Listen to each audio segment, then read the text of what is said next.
the latest voice to enter the conversation, comedian Tim Allen, star of the sitcoms Home Improvement and Last Man Standing. In an interview with the Tampa Bay Times, he argues that white comedians should not shy away from using the N-word and should be more direct in the tradition of comics like Richard Pryor and Lenny Bruce. He says the euphemism N-word is actually worse than the actual word. Allen tells the paper, quote, "You want to take the power away from that word so that no one is offended by it. If I have no intent, if I show no intent, if I clearly am not a racist, then how can N be bad coming out of my mouth?" And what I appreciate about what Tim Allen is saying here is that it is complicated. And given the kinds of uncomplicated things I've said, at least there's some thoughtfulness here. But I do just want to ask, Elon? I would like Tim Allen to shut up.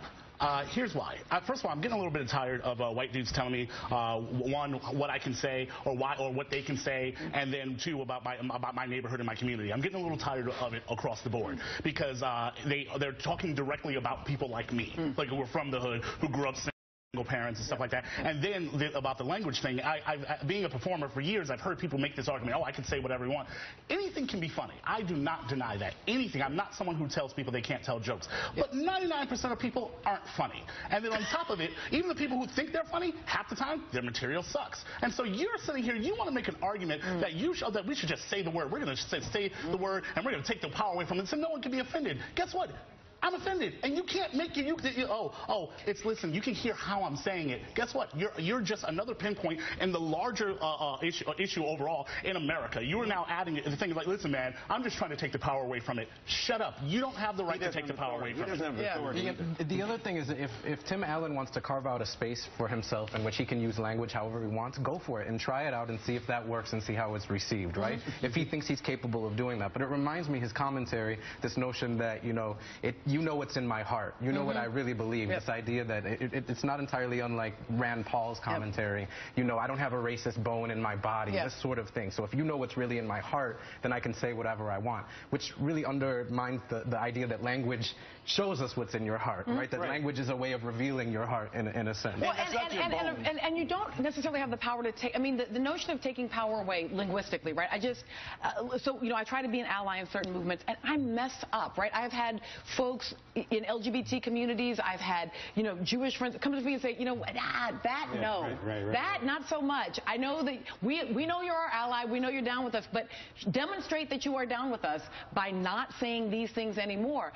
And for me, the ally response is, oh, okay, well then basically the ally response is sometimes to shut up. See, that's the point. See, he wants to move from ally to reassume the appropriate privilege of whiteness, which is to dictate the terms of the debate. Look, y'all invented the N-word. We didn't invent it. We just co-opted. We hijacked it. We did a carjacking on that word a few decades ago, and now you're mad because we've made more sexy use of it, some denigration as well, and now you want back in. No, you can't have back in. I refuse to infantilize white people. He says it's confusing to me. It ain't confusing. Here's a general rule of thumb to follow when using the N-word for white people. Never. When you do that, then you understand you can't do it. And then finally, I think what's interesting here is that using this kind of word, as Chris Rock said, white people control the whole world, but they feel that they can't use the N-word.